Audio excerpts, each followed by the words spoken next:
Gdzie znajduje się największe opactwo cysterskie na całym świecie, będące jednocześnie drugim co do wielkości obiektem sakralnym w skali globalnej oraz jednym z największych zabytków tej klasy w Europie? Oczywiście, na Śląsku. Mowa o pocysterskim zespole klasztornym w Lubiążu, arcydziele śląskiego baroku. Nasz rekordzista pod względem wielkości ustępuje jedynie kompleksowi pałacowo-klasztornemu Escorial w Hiszpanii. Najdłuższą barokową fasadę w Europie znajdziecie właśnie w Lubiążu. Jej długość to 223 metry, a liczba okien przekracza 600. W kompleksie zabudowań możemy podziwiać bazylikę Wniebowzięcia Najświętszej Maryi Panny wzniesioną na pozostałościach romańskiego kościoła z XII wieku, zbudowaną w latach 1307-1340, klasztor, pałac opatów z przełomu XVII i XVIII wieku, kościół świętego Jakuba oraz zabudowania gospodarcze. Pod bazyliką znajduje się krypta, w której znajdziemy nagrobki piastów śląskich: Bolesława Wysokiego, Władysława Laskonogiego, Henryka III Głogowskiego, Bolesława III Rozrzutnego, Jana Ścinawskiego oraz Konrada VI Dziekana. Ale znajdziemy tam również mumie opatów cysterskich i zakonników, z których aż 98 przetrwało do dzisiaj w dobrym stanie. Opactwo istniało od 1150 roku aż do czasu pruskiej kasaty klasztorów na Śląsku 30 października 1810 roku. Historia tego miejsca rozpoczyna się na przełomie X i XI wieku, gdy w okolicy dzisiejszego opactwa powstał zniszczony około 1108 roku gród obronny. W 1150 w miejscu zniszczonego grodu powstał klasztor benedyktynów, którym zawdzięczamy budowę kościoła świętego Jakuba.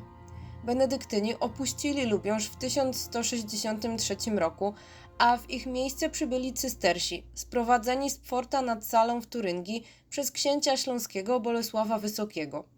Pierwsze osadzenie cystersów na Śląsku sformalizowano w 1175 roku. Pierwszy kościół powstał w 1200 roku, a już rok później pochowano w nim księcia Bolesława Wysokiego. Prawdopodobnie z tego okresu pochodzą również pierwsze zabudowania klasztorne. Majątek cystersów rozrastał się w ciągu wieków za sprawą nadań książęcych i prywatnych. W średniowieczu klasztor stanowił istotny ośrodek piśmiennictwa i kultury. To właśnie tutaj powstały XIII-wieczne dzieła, takie jak roczniki lubiąskie. W pierwszych dekadach XIV wieku wybudowano nowy kościół wraz z kaplicą grobową i zabudowaniami klasztornymi. Zabudowania te spłonęły jednak w czasie wojen husyckich w latach 1419-1436. Pod koniec XV wieku doszło do kolejnego konfliktu, tym razem wewnętrznego, pomiędzy polskimi a niemieckimi zakonnikami. W efekcie w 1492 roku doszło do wygnania duchownych, zaś zabudowania zostały przejęte przez władze świeckie. Budynki służyły im jako siedziba w czasie polowań. Zakonnicy powrócili dopiero w 1498 roku. Do 1510 pracowali nad odnową i fortyfikacją klasztoru. Spokój nie trwał jednak długo, bowiem kompleks klasztorny wkrótce ucierpiał znowu, tym razem w wyniku reformacji oraz wojny 30-letniej.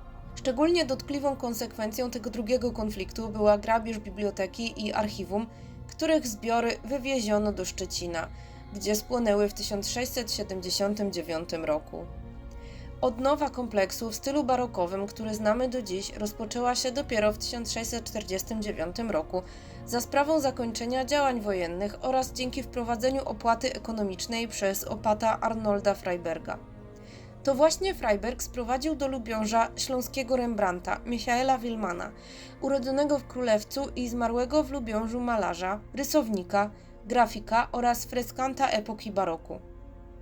Artysta, który do opactwa przybył w 1660 roku, jest autorem licznych fresków na terenie kompleksu klasztornego, między innymi apoteozy bohatera cnót na sklepieniu w refektarzu letnim. Do największych inwestycji następców Freyberga zaliczamy budowę Pałacu Opackiego z ponad 300 salami w latach 1681-1699, barokizację kościoła Wniebowzięcia Najświętszej Maryi Panny, jak i budowę fasady kościoła oraz dwóch wież z barokowymi hełmami.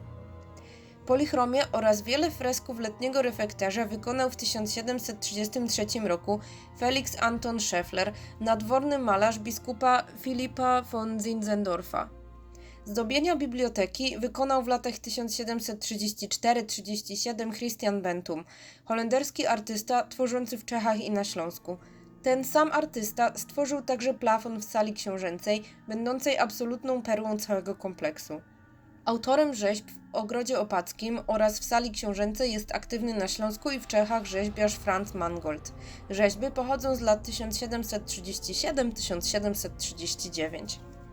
Łatwo się domyślić, że wszystkie te inwestycje, jak i sam wyraz artystyczny nacechowanego przepychem baroku musiały kosztować nieskromną fortunę.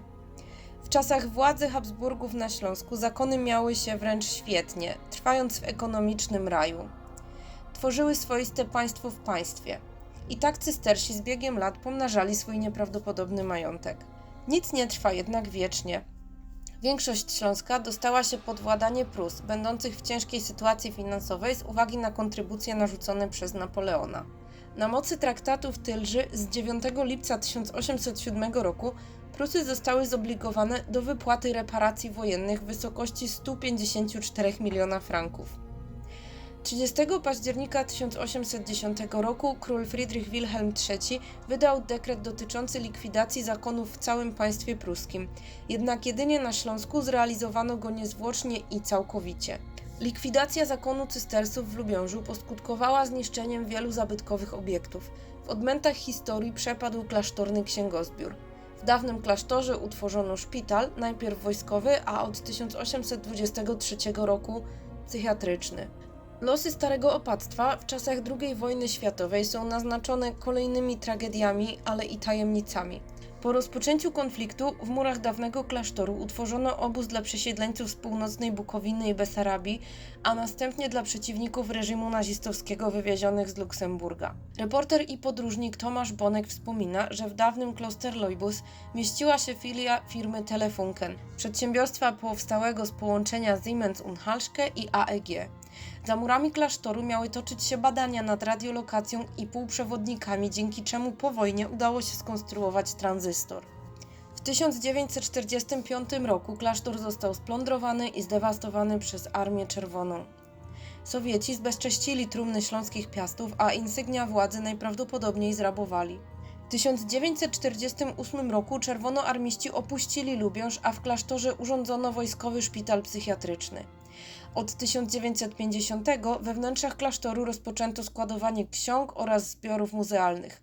Udało się również zabezpieczyć szereg ocalałych obiektów zabytkowych. Prace renowacyjne mające na celu przywrócić opactwu w Lubiążu dawny blask toczą się od 1989 roku.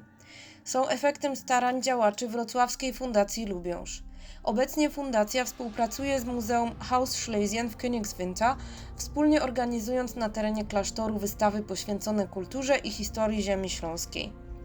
Na terenie opactwa odbywają się rozmaite koncerty oraz imprezy kulturalne, zaś imponujące wnętrza stały się tłem teledysków artystów takich jak Behemoth czy Sylwia Grzeszczak. Fani horrorów z pewnością rozpoznają także lubiąski klasztor w filmie Netflixa Ostatnia Wieczerza. Część elementów scenografii przetrwała do dziś.